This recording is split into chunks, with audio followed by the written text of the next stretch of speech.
I used to think routine was love. Every morning, Alex would text good luck today, and every night, sleep well. Nothing was ever missing, yet everything felt hollow. The comfort was there, but the spark wasn't. We'd been together for almost a year, and somewhere in the middle of everything, classes, assignments, hanging out, I realized we had become more like a schedule than a relationship. I knew it, but I never said it out loud. Taylor was always around, always listening, always noticing. We'd been friends since first year, and they knew me better than I liked to admit. It wasn't anything dramatic, just the way they'd ask, "You okay?" when I zoned out, or how they'd hand me my favorite snack without asking. Taylor and Alex were friends too, which made everything feel safer, less suspicious. But maybe that's why I didn't see the danger creeping in. Lately, I found myself checking my phone for messages I shouldn't be hoping for. Not from Alex, but from someone else. Someone I met in a shared elective, someone who made me feel like I was seen again. They had this easy charm, and the way they'd look at me like I was the only one in the room, it pulled me in. It started small, eye contact that lingered too long, jokes that felt like inside secrets. I told myself it was harmless. One Thursday, Alex canceled our lunch plan because of a group meeting. I didn't feel disappointed. I felt free. That scared me. I sat in the far corner of the library, phone buzzing softly. "Are you free?" the message read. I didn't reply. But I didn't leave either. Taylor passed by, saw me sitting there alone, and did a double take. I avoided eye contact. Later, in the empty hallway between third and fourth period, I scrolled through my texts, heart racing. I knew what I was doing wasn't innocent. I felt it every time I deleted a message before Alex could see it. But it was the attention, the newness. I felt wanted, alive, and guilty. Taylor caught me off guard that day.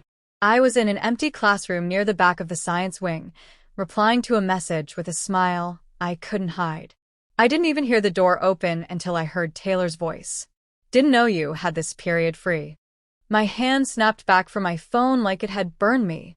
I laughed it off, said I was just killing time, but I could feel their eyes on me, reading too much into my body language. I walked out pretending nothing happened, but I could feel something shift. In Taylor's tone, in my heartbeat, in the way I suddenly started seeing myself from the outside, like someone about to fall. And for the first time, I wondered if I'd already started slipping. It didn't take long before avoiding Alex became effortless.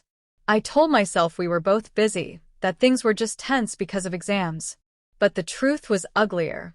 I wasn't trying. I was choosing someone else, little by little, every day.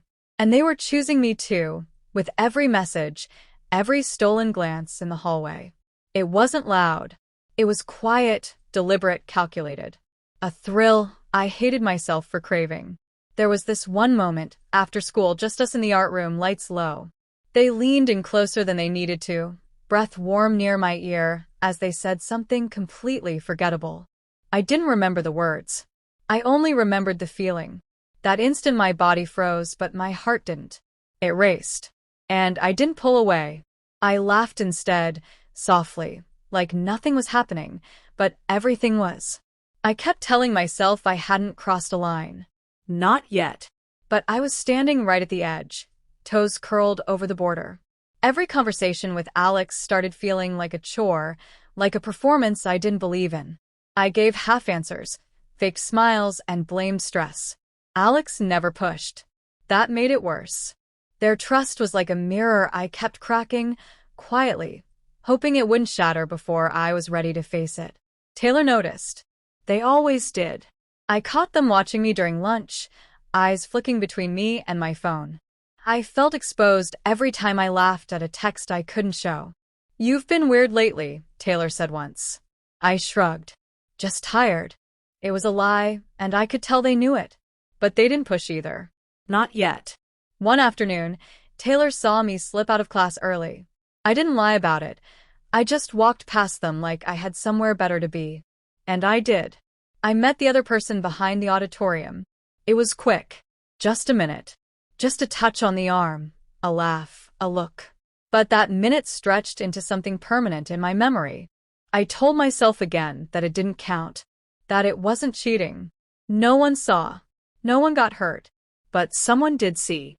Later that day, Taylor pulled me aside. "You're not being yourself," they said. I looked at them and said nothing, because I didn't know who I was anymore. Someone who lied? Someone who needed this? I wanted to tell them it was complicated, but the truth wasn't. I was making a choice, again and again, and hoping no one would call it what it was. That night, I deleted every message. But the guilt didn't go with them. It lingered. Heavy. I kept replaying Taylor's voice, not angry, not accusing, just disappointed. And that felt worse. It was only a matter of time. I wasn't good at hiding things.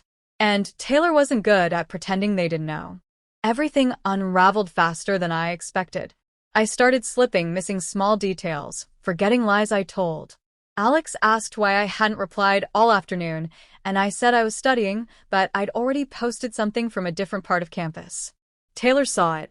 They didn't say anything, but their silence tightened around me like a noose. Every time we crossed paths, I felt their eyes on me. Not curious anymore, calculated, waiting. The final mistake wasn't dramatic. It was quiet, almost routine. I met them in the locker hallway after last period. A quick, stupid kiss. It lasted maybe 3 seconds. Long enough. Taylor had been looking for me. They found me. We locked eyes before I even realized they were there. No yelling. No gasps. Just stillness. Taylor stared and I froze. I opened my mouth, but nothing came out. My heart dropped into my stomach. They turned and walked away before I could say anything. Later, I found them near the vending machines. I asked them to talk. They didn't look at me. "So it's real," they said. I nodded. I couldn't lie anymore. Taylor looked exhausted. "Does Alex know?" I said no. Their laugh was hollow. "They should." I said I would tell them. I lied again. Taylor's voice was flat. "I covered for you. I defended you. And you were just sneaking around." I wanted to say it wasn't like that, but it was exactly that. I said I didn't mean to hurt anyone. Taylor shook their head. "You just didn't want to get caught." Every word they said cut deeper than I expected. I didn't know how much I needed their approval until I lost it. I reached out, but they stepped back. "You've been lying to both of them. You don't get to play confused now." I tried to explain, tried to say how I felt ignored, how I needed more, but it all sounded selfish out loud. Because it was. Taylor looked at me one last time. "I thought you were better than this." And then they walked off. No final warning. No loud goodbye. Just gone. I stood there, phone buzzing in my hand, not sure who to text anymore. Not sure if I even wanted to. My chest felt like it was caving in. The weight of everything I'd been trying to balance collapsed. For the first time, I couldn't hide behind excuses. It wasn't miscommunication or bad timing. It was betrayal. I had made choices, and Taylor had seen the truth before anyone else. They didn't yell, they didn't threaten. They just walked away. And somehow, that was worse than anything I'd prepared for. Because it meant there was no saving this. No undoing what they saw. Days passed. Then a week. Taylor didn't speak to me again. Not a glance, not a nod, not even anger, just pure absence. The kind that fills a space louder than any words. Alex started asking questions. I couldn't keep dodging forever. I gave vague replies, said I was tired, that things were stressful. But I could feel their doubt growing. It was in the way they paused before saying, "I love you." Like they weren't sure if I'd say it back. Sometimes I didn't. The other person faded. What felt exciting became complicated. Risky. Not worth the weight it added to my chest. We stopped talking, and there was no closure, no confrontation. Just silence. I was left with everything I had broken, and nothing to show for it. No secret relationship, no best friend, no clear path back to who I used to be. Alex found out a few days later. I don't know if Taylor told them or if they put it together themselves. But they knew. They didn't scream. Just sat across from me and asked, "How long?" I couldn't answer. I opened my mouth, and it felt like drowning. They stood up without finishing their drink. That was it. The last moment. No fireworks. Just a door closing quietly behind them. School didn't change, but I did. I moved through it like a ghost. People sensed it. I started sitting alone. I didn't check my phone anymore. Nothing to wait for. I'd look across the courtyard sometimes, see Taylor with their new group, laughing at something I wasn't a part of. I didn't exist in that world anymore.